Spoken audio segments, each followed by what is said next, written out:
Hello, I am now continue on lecture 2 part C.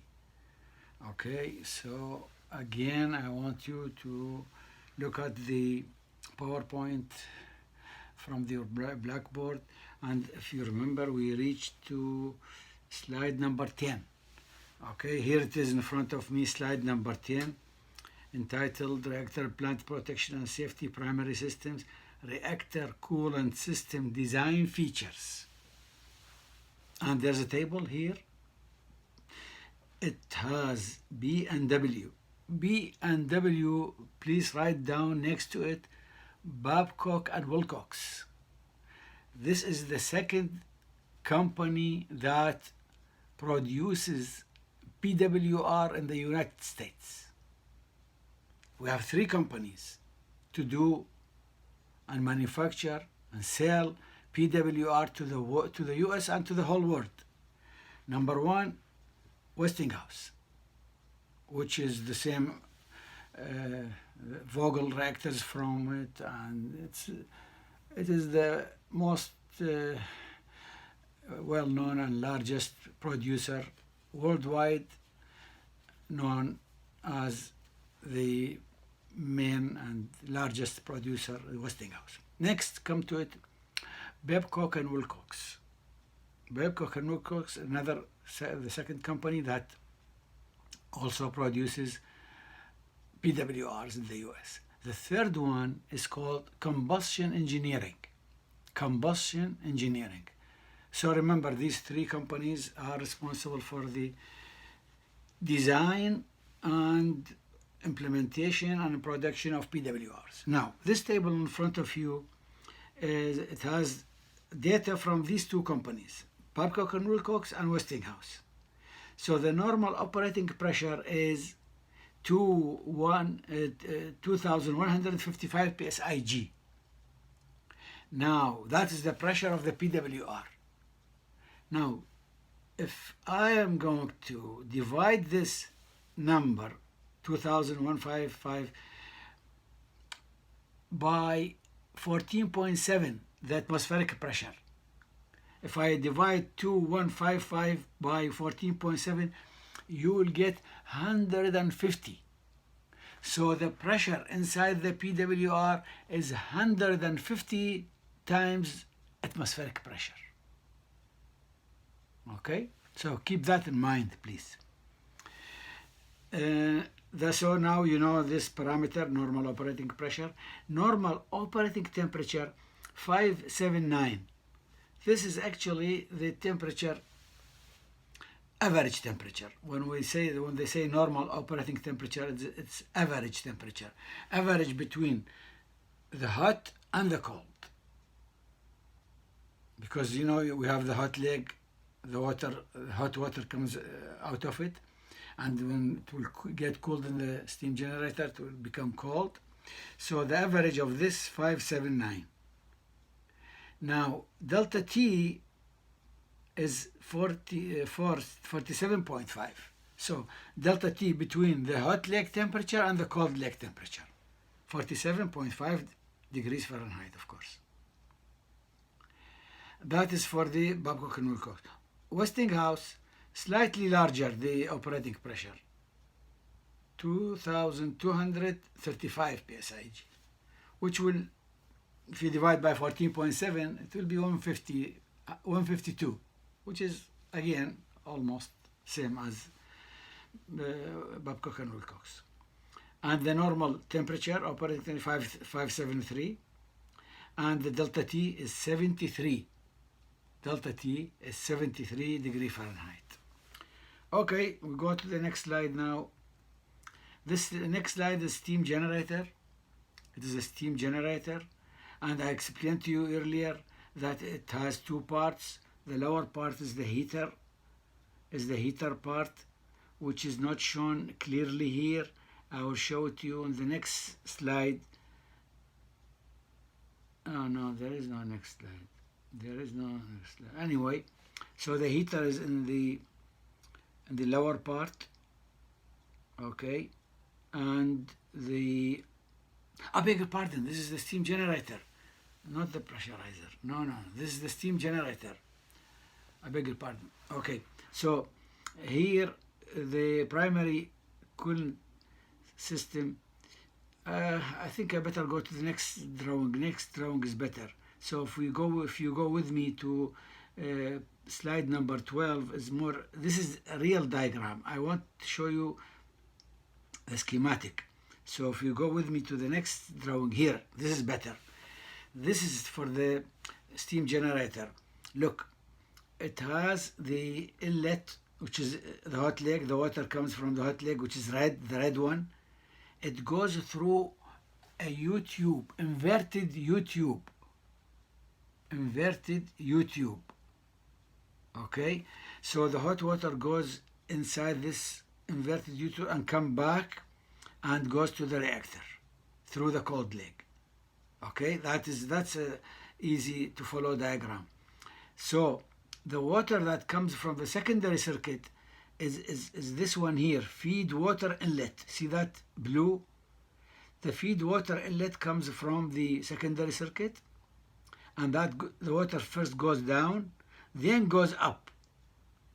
The water goes down and then goes up, so that all the water will get heated, and when the water get in touch with the tubes, it will get heated and evaporated, and the vapor is generated as you see at the top of the steam generator. There are what's called separators, swirl vane separators and chevron separators. These separators, the job of these separators is to remove the droplets from the steam, because we want the steam to be as dry as possible. You see, we want the steam to be as dry as possible. So this is the diagram of the schematic diagram. Let me go back now to the other diagram. This is the steam generator. So this tube bundle, he called it, these are the U-tubes.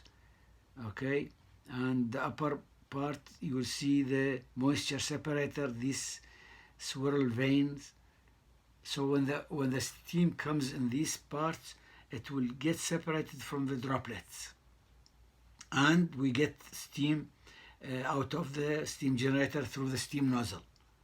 So I'm going back now to the drawing, and I'm going to another design for steam generators. Babcock and Wilcox, they have another design for the steam generator, completely different from the design of Westinghouse. This is the design of steam generator of Babcock and Wilcox, shown in slide number 13. They call it once through steam generator. Once through. Why they call it once through? Because there is no U-tube and so on. So the primary inlet comes from top. The hot water comes from top, and will go down in these piping, these little piping inside the tubes, these tubes inside the steam generator, and the cold water of the secondary circuit comes from this feed water inlet header. Again, it goes down and then goes up. So the water will go up and becomes steam, and the steam will go out from this feed water inlet, steam outlet here, on steam outlet. Okay, so the steam goes this way. Okay, so that is, we call it once through, because the water comes once and it goes away. Not like the Westinghouse, the previous, it was U-tube. It was a U-tube. Okay, so this is the difference between Babcock and Wilcox and the Westinghouse design for the steam generator. Okay, we go to the next slide. The next slide here he's talk about the reactor vessel and core. The purpose to provide a place for the nuclear reactor to occur, nuclear reaction to occur. Major components: reactor vessel head, because the reactor vessel has head which is bolted.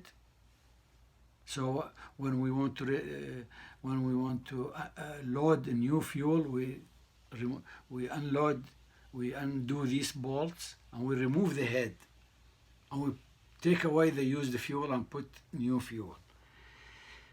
Control rod drive mechanism. These are on top of the reactor head.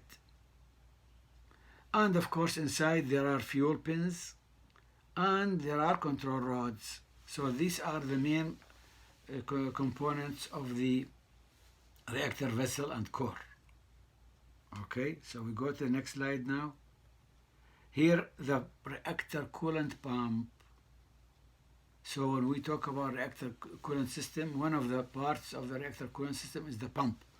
So the pump, as you see here, there is the diagram there. There is one shaft which is connected between the motor and the impeller. Impeller at the down there, the impeller. Okay, so there is an electric motor that runs the impeller, and the impeller will push the water through the system. So that is the diagram for the reactor coolant pump. So we go to the next slide now. Now the pressurizer. He is now explaining the pressurizer to us, and I earlier told you the main parts of the pressurizer, which will show it in this diagram here in 17, diagram 17. You will see a diagram for the pressurizer and the schematic diagram, which is very good. You will see at the bottom the heaters. So when we want to increase the pressure, we run the heaters, and the heater will evaporate the water. So when we want to decrease the pressure, we run the nozzle, spray nozzle. See that spray nozzle? That will give a spray, and that will condense the steam and reduce the pressure. So that is the pressurizer. That is the pressurizer. And the other diagram, if we go back. Okay. So now the steam generator.